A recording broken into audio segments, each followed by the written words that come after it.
The most useful piece of advice that I've gotten from Cindy, it's more just that look. You know, we all know that look that Cindy has given us. That and look. so And when she's we like, don't mess around. That one. it's like, don't mess around, but also I know you're better than that. So I think like Ooh, throughout yeah, so college, whenever I would mess up, and Cindy would just know exactly when she needed to let me be and when she needed to maybe push me a little bit through that so that I could be a better person. And I think I always take that with me and just love the fact that I could just look at her and knew what she was thinking and how I needed to improve. My name is Mary Druding. I have had the experience of coaching against Cindy Ford for the last 25 years. I met Cindy in 1994 at the Texas A&M Intercollegiate National Championships. I actually met Cindy in the winner's circle, but I had been the winner. I took far too long taking pictures with my team members, family, friends. She waited semi-patiently off to the side. As I finished up, she strode over confidently. She shook my hand, congratulated me, and stepped into her pictures with the reserve national Skidmore team. I didn't know then that in 4 months I was going to be coaching in her backyard from Canton, New York. I didn't know that 1994 was about to become a far, far and distant memory, because for too many years that I care to count, I was going to be congratulating Cindy Ford over and over and over again. So tonight, it comes easy. It's a no-brainer. Cindy, heartfelt congratulations on a career well done.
I can't remember the exact date that I met Bob Cacchione, but it's well over maybe 2 decades ago now.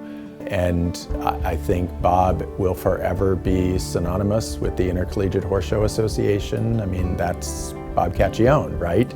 I was 17 years old. I went to college. I started a club with 6 riders, and the club got so successful in the first year of it, 40 members signed up right away. This is Bob Cacchione's dream, the Intercollegiate.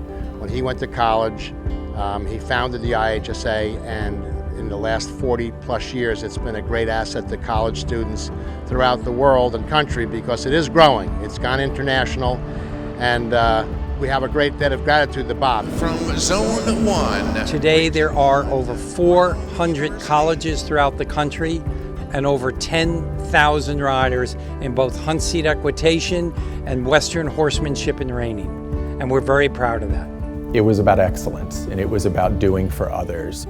I find it just amazing that at the age of 17 or 18, Bob just decided one day there needs to be intercollegiate riding, and I'm going to go out there and form an association of schools that creates opportunities for my peers to be able to ride in a competitive program, and to see 52 or 3 years later now that is a vibrant, strong organization. It's an amazing thing that all the students, if you think about it, who have gone through the intercollegiate and gone on into the professional horse world or amateur horse world and are helping to not only run the industry but also support the industry.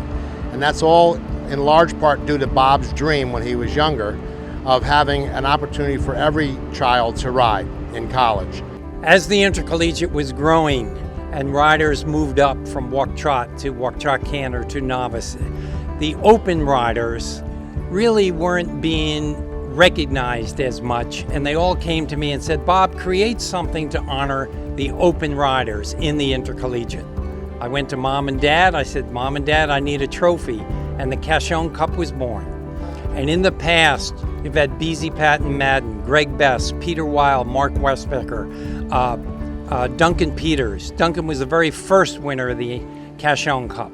And all the rest of the ones I mentioned have gone on to the Olympics. So I spent 4 years at university, at Tufts University, and was able to get involved with the IHSA, and I rode 2 years at the national finals. The first year was in Charlottesville, Virginia, and our team, Tufts University, we were reserve champions. That was very exciting. The second year I rode the Cacchione Cup, and I was actually lucky enough to be one of the winners of the Cacchione Cup. And I just want to say how important that was during college to be able to do a intercollegiate national championship, and the vision of having something as important as the Cacchione Cup, which I will say has continued to grow every year since the very beginning of the Cup. It's just gotten more and more important, and it provides kids that go to school and don't have the opportunities to have horses to be able to go to a championship, ride in a championship, and it's become an incredibly successful competition. All you have to do is look at today's environment where you see the NCEA, where you see the Dressage Collegiate Association, eventing, all of these different groups now that have appeared, the IEA, which is a high school, middle school program, they wouldn't have existed without the vision forward that Bob Cacchione had for creating collegiate sport. You have to credit Bob for having a lot of perseverance. If there's an event and Bob Cacchione can get there, he's going to be there to shake the hand of athletes, to shake the hand of sponsors, to talk to the parents of those young men and women that are involved in this program, to make sure he is there for awards presentations, to congratulate everybody no matter what placing they got that day, and make everyone feel at home and feel special. And that's really nice in our sport.